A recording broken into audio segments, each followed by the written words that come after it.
Abantu abalala Munaana bakakasiddwa okukwatibwa obulwadde bwa COVID19 mu Uganda. Bano bazuuliddwa mu sampolo 2526 ezaakebereddwa olunaku olw'eggulo. Banaku bano baasisinkana ku balwadde oba bayite ba contacts ate bana bajiddwa ku nsalo.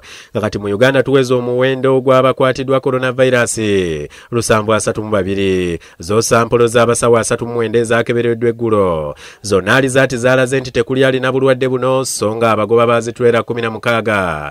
Abasangiddwa n'obulwadde buno baddiziddwa mu nsi zaabwe. Abantu 409 bakakasiddwa okuwona obulwadde buno. Era ng'okutuusa olwaleero tetunnabaako muntu n'omu afudde bulwadde buno mu Uganda. Ate oluvannyuma lwa minisita omubeezi ow'ebyobulamu Robina Nabbanja okutongoza okugaba masiki olunaku olw'eggulo. Leero abakulembeze ekyotera basibye batalaaga amagombolola agakola disitulikiti nga basomesa bassentebe ku ngeri gye bagenda okukolamu omulimu guno nga batambula nju ku nju okugaba masiki okutandika n'enkya ku byalo 334. Olwaleero disitulikiti yonna tutongozezza omulimu guno era omulimu guno gutandise bukukubira. Tusaba buli muntu yenna agenda kufuna masiki.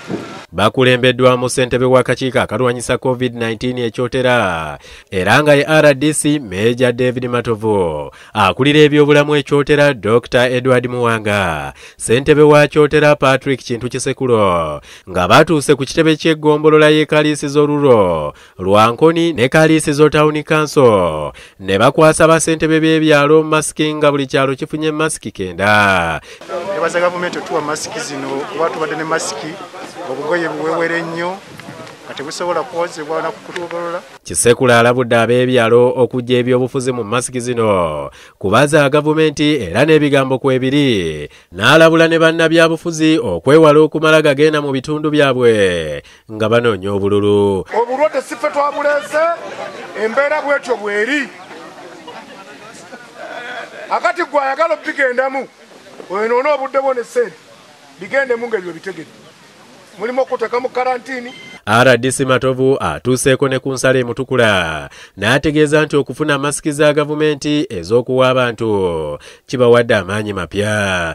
Bwe bagamba naye abantu bemutukula naye RDC bano mutukula kiki? Mutukula mutuvuddemu, mutukula mutukuba penalty, mutukula mutuliddemu olukwe. No, mutusime busiimi, mutuze mu maaso kitegeeza tukoze omulimo. Bino we bituukiddewo nga n'eddwaliro ekkulu e Masaka lisiibudde baddereeva ba Lukuula na Munaana abajjanjabiddwa ne bawona coronavirus nga baggyibwa ku nsalo emutukula. As we speak, Uganda is among the countries with COVID-19 but has not yet lost any single patient. So I believe there is a lot of thanksgiving we have to do to the Lord.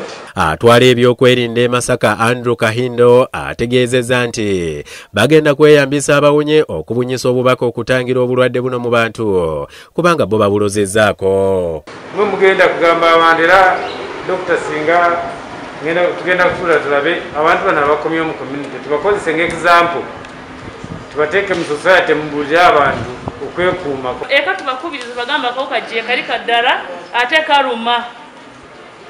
Tubakubirize tubazeemu amaanyi baleme kubanga obulamu babulagajjalira. Jacinta Bwanika ne John Bosco Mulyewabe bakusakidde eggulu lino ku lwa Bukedde TV.